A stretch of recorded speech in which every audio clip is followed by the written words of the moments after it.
Good morning. Good morning. I'm so glad that you've joined me for English class.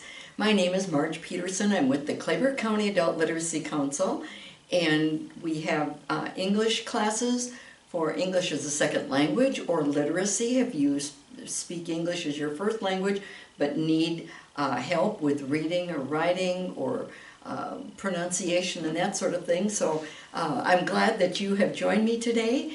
If you're interested in being in the classes that meet in this classroom, we meet on Tuesdays and Thursdays from, well, right now it's from 8:30 to 9:45, but in another, not too long, we're going to change it from 9 to 10:30. And we will do a little bit of studying, but doing a lot of English word games, playing games and in teams and things like that. So I hope that you are ready to study some English, and if you have any questions about any of our programs, please call area code 361-595-1010 and you can get more information. Okay, we're ready to study idioms. Idioms are just such a great part of the English language. In fact, whatever language you speak, they're a part of your language too, because it's something that we do. Idioms are sayings or words that you can't look up each one in the dictionary and figure out the meaning. They have a totally unique meaning of their own together. And that's why we study them, because they won't mean what they sound like they mean. Many of them have a literal meaning, but then they also have the idiom meaning, and that's what we study, is the idiom meaning. I'm going to do a review of ones that we had in the last class, and in the driver's seat. Now, literally, in the driver's seat would be the person driving your car, or a truck, or whatever it is, the bus or something like that. That person's in the driver's seat. The idiom meaning, it means someone who's in control or in a position of authority. So in a way, you can picture that whoever is driving your car is in control, because they decide where you turn, where you go, where you drive, where you turn, so they are kind of, in a way, in control. But the idiom meaning is someone who is, like in charge of things, who is in a position of authority. So it's a little bit different than the literal meaning, of it. But that's what in the driver's seat is. Better half, we've had this before, and I hope that you even know that. It's either person in a marriage. If you talk about my better half is working right now, or my better half had to go on a trip to San Antonio or something like that, it means the other person in your marriage. And because your marriage is half and half, and that's why you say your better half, okay? Even though you may be the better half, but you always talk about the other person in the marriage that way. Not cut out for something. Now, the word cut out, a literal meaning would be you take a scissors and you cut out something, okay? That's the literal meaning. But if you're not cut out for something, the idiom means to not be the kind of person to succeed or be happy in a certain activity or a job or a situation. So if you say, oh, I'm not cut out to work at a desk all day long, okay? That means that you wouldn't be happy. You probably would not be successful in that job. You prefer to maybe be outside or be interacting with people all the time, like teaching, okay, or something of that sort. If you're not cut out for something, that means you probably wouldn't be happy, and you might not succeed in it either, because it's not right for you. And that's not cut out. If you say, oh, I'm not cut out to make a meal every day or something or other like that, or if you say, I'm not cut out for yard work, or it can be just absolutely anything that you don't enjoy doing, or you wouldn't be happy doing, or you wouldn't succeed at it. Okay, so either an activity, a job, or any situation. Okay, not cut out for something. A smart aleck. A smart aleck is somebody that is very annoying because they think that they know everything, or they try to show off how clever they are. They try to, and sometimes, for example, if a teenager, teenagers are learning to be, how do I say, independent, and they're learning to be grown up, but they're not grown up yet. And sometimes they will talk to you and we call it a smart aleck way, because they'll make it sound like they know everything, or they think that they know everything. An annoying, self-assertive person who tries to show off how clever they are. And that I didn't write that. That was taken from the book, A Smart Aleck. Okay, and they're very annoying because they don't know everything. None of us knows everything, but they think that they want to show you how they know everything, and that's not good. Okay, laughing stock. It's a person who does something really stupid or ridiculous and causes other people to laugh at him. Now, I started thinking about this after we had it last week, because this was taken right from the book too. There's a difference between, and I wrote this on here, that the life of a party, that was one we had a few weeks ago, and the life of a party is someone that tells jokes and is happy, everybody's laughing, but people are not laughing at him, they're laughing with him. Because usually the life of a party is a happy person, so they are also laughing. There's a difference between laughing with someone, because they're laughing also, or laughing at someone. It's like making fun of someone, of ridicule a person. And a laughing stock is somebody who does something that's really ridiculous or really stupid, and other people laugh at that person, okay? That person may not be really laughing themselves, but other people are laughing at him, like kind of behind his back or her back. Okay, laughing stock. If someone is the laughing stock of the group, that means other people make fun of that person, and it's not a nice thing to do, and it's not a nice position to be in either, to be the laughing stock. So these were the ones we had last time. In the driver's seat, in control, the better half, the other person in marriage, not cut out for something, not to be right for something, whether it's a job or activity or something. Smart aleck, someone who thinks they know everything and they want to show off to it. Or the laughing stock on somebody's done something ridiculous. Okay, now we have, and you see that we're up to, I forgot to mention earlier, all of these are descriptions of people. So far we've had 38. We're going to get another 5 today. We'll be up through 43.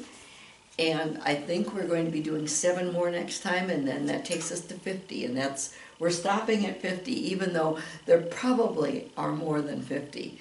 Because when I started looking them up, oh my goodness, there's a lot of descriptions of people. Some of them are bad, some are funny, some are very good. And it's just that because we describe people in many different ways, and there's many different types of people also. So, okay, here's one we have today. Backseat driver. Now, remember when we said in the driver's seat, that's the person that's in control or in authority. Listen what this one means, a backseat driver. If you are a backseat driver, or someone's driving, and someone's in your back seat, and they're saying, oh, watch out here, or don't turn here, or watch, look, the light turned green, or, whatever it is that they're saying. Don't go too fast, don't go so slow. They're trying to tell you what to do. A bossy person who tells another person or people what to do. A person who gives unwanted advice, and notice it's unwanted. If you don't want advice and someone tells you what to do, they're trying to be a backseat driver, okay? Another thing I wanted to mention, a bossy, that might be a word that I took this right from the book again, a bossy person. It's not the person who is your boss. Don't confuse bossy and boss. just this boss. My boss is the person who's who is in the driver's seat at our work. Okay, the person who's making the decisions and is the person in authority. That's the boss. Bossy is someone who says things to tell other people what to do, but it's not really they aren't in that position of authority. They're just trying to tell somebody else what to do. Unwanted advice is what they're giving. It's unwanted. And so don't confuse bossy with boss, okay? One is like a person who's just trying to tell everybody what to do, and it says tell another person or people. You know, a backseat driver, a bossy person might tell everybody what to do, and maybe that's just their nature. I've known of people that's just their nature, and it's not always fun to be around that person because they want to be in charge, but they're not in charge. Okay, they're just bossy. They just think that they should tell everybody what to do, and so that's a difference. Okay, than if it's really the boss. This one I had to include this because this is me. No spring chicken. And you notice how spring, it means the time of the year. That's why they put a capital there. Someone who's not young anymore. And maybe they think they're young, or maybe they act young, but they're no spring chicken. The whole idea is that, I don't know where it came from, but then these came directly from the book. Okay, so no spring chicken is someone who is not young anymore.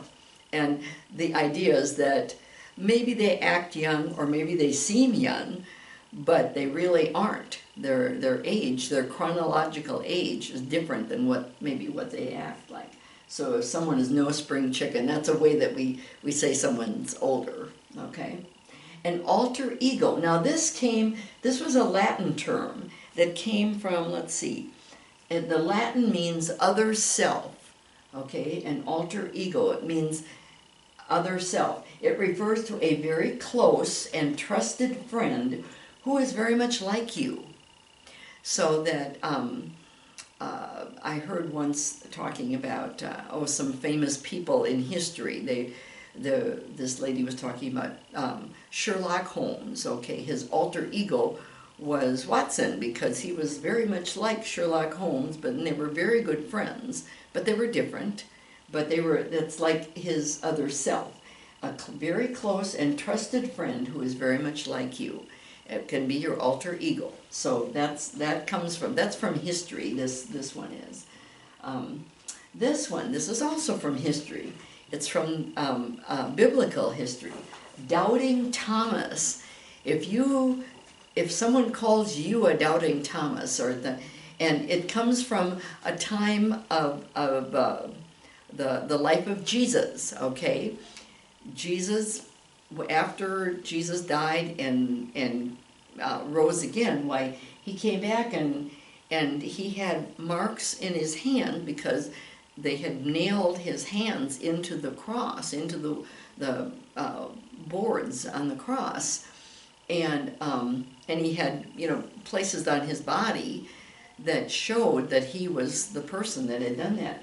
And a doubting Thomas, he showed himself to his followers afterwards, and they all believed. But Thomas wasn't there, and he was one of his followers, his disciples, and then Thomas, they said, well, Jesus is alive. He rose from the dead. He's alive. And Thomas didn't want to believe that because he said, I want to see the scars. I want to see his hands and his feet and his side for myself. I want to see them. I won't just take your word for it. So, a doubting Thomas, this is really common because I heard it not too long ago, and it has nothing to do with somebody else's name. It came from history, from the history in the Bible, okay? Doubting Thomas. And this is pronounced doubting. There's no B sound. I don't know why it has a B in it at all. But doubting. To doubt is to question someone, to not accept what they say, and maybe think that it's not. If you look at the sky and and you see a lot of sunshine, you can say, I doubt that it will rain today, because there's no evidence. Now maybe it will rain, but you don't, if someone says it's going to rain, and you look at the sky and it's all sunny, and you say, I doubt it's going to rain. You don't believe what they're saying, that it's going to rain. So this is the word doubt. Doubting Thomas, and it's his name, so that a person who will not believe something without proof or without seeing it for himself or herself. So if someone calls you a doubting Thomas, if someone says, let's say you're a student, okay, and your friend says, oh, we're going to have a test. I think we're going to have a test today. And you say, oh, no, I don't think so. And then you get into class and you have a test. Well, maybe afterwards your friend might say, well, you should not have been a doubting Thomas. You wanted to see for yourself, okay? And you did have the test, but you doubted it, the person that said, I think we're going to have a test. So a person who will not believe something without proof or without seeing it for himself or herself. Very common. This one also is very common. Footloose and fancy-free, and you use it all together. I thought at first there would be hyphens between this, but there's only hyphens between fancy-free. I have no idea what fancy-free means, but footloose, okay, the idea is that the person goes anywhere, okay. This is a person who is not romantically involved with anyone. They are free. They're free to do whatever they want to do. If someone is footloose and fancy-free, that means that they are not, they're not married, or they're not committed to one person or something like that is what we would say. They're not engaged to someone or dating just one person. Maybe they go out with lots of different people and go with friends, places, and things like that. Footloose and fancy-free. We use the whole phrase together. So, backseat driver, bossy person who tells other people what to do. No spring chicken, someone who's older, and they're not young anymore, but maybe they do some young things. Alter ego is someone who is very much like you, a trusted and good friend that's very much like you. Doubting Thomas, someone that won't believe without seeing or having some kind of proof that something's going to happen or that something did happen. And footloose and fancy-free, that person, they can travel where they want, go where they want, no one else, they're not accountable to someone else. So those are the ones for today. I don't know if any of them describe you or someone you know, but if they do describe someone you know, I want you to remember it and maybe use it, okay? Because these are all idioms that are quite common. So, okay, that's all we're going to do with our idioms for today. Now, we're going to look at just a small part of grammar today. But what we're going to do is we're going to look at, we've been studying past tense verbs. And we're going to look at how you create one of these, a WH question with past tense verbs, how you do it. Okay, so these are the, let me put these up here. These are the WH words. I'll put that as this little category here. And then all of them, because we've had this before, okay, if it's past tense and you're asking a question, okay, because these are questions here. WH question with past tense verbs, okay. If it's a question, you have to use the past tense in the helping verb, okay? And then you have your subject, and after that you have the base form, the original form of the verb. So, we're going to create some right now, some questions, okay? What did, let's say you're asking a question about someone else, what did you forget? Here's the base form. You wouldn't say, what did you forgot? That's the tendency to use this verb, the base form, in the past tense. It's not what did you forgot or what you forgot.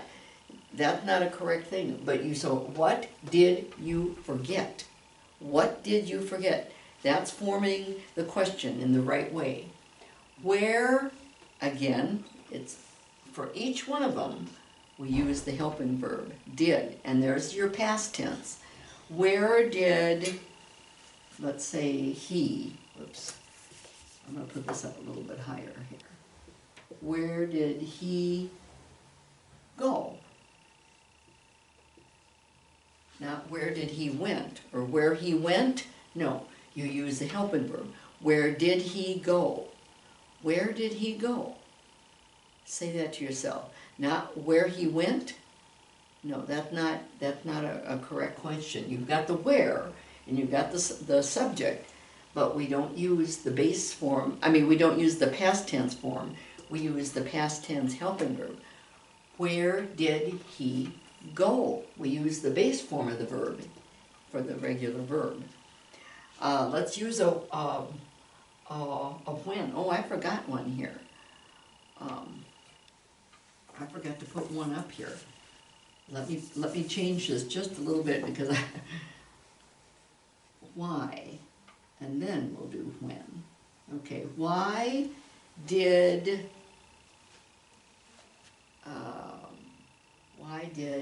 they leave?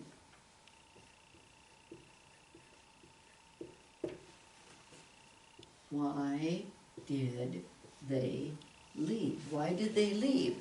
Not why they left? No. Why did they leave? You want to use the past right here in this helping verb. Okay, when, let's see, when did she drive? Not when she drove. When did she drive? When did she drive? Okay. Who did you call? Now, actually, the correct English is whom did you call for that one? But most people will say, who did you call? Okay. Correct grammar is whom did you call, because the subject is you, not who. These other ones all have to do with other questions, what, where, why, when, but who has to do with a subject or an object. Okay, so that the correct grammar is whom did you call? But most of the time, colloquial or spoken English, we'd say, who did you call? Okay, who did you call? And this last one is how long did, here's another one, we stay? If you're asking, you're not sure of the length of time. Let's say that you went to the beach and you couldn't remember what time you got there. And you say, how long did we stay? How long did we stay? Not how long did we stayed, or who did you called? Okay, these verbs, these other regular verbs, you do not use them in the past tense when you're asking a question. You know, we've gone over this quite a few times. A question requires the helping verb, and that's why I wanted to show you how we create these, because it's really important to realize that these kinds of questions, you have the helping verb is in the past tense, and the regular verb is in the base form or the infinitive form, whichever way you do. But it all has to do with questions. If it's a question and you're talking about the past, you want to use, did as the helping verb, because that's in the past. Okay, so let's look at our questions again. What did you forget? I forgot my book, okay? If you're answering it and you're not answering it in the negative, then you say, I forgot my book. Then you use it in the past tense. Where did he go? If you're going to answer the question saying, he went to the grocery store. He went to the store, okay?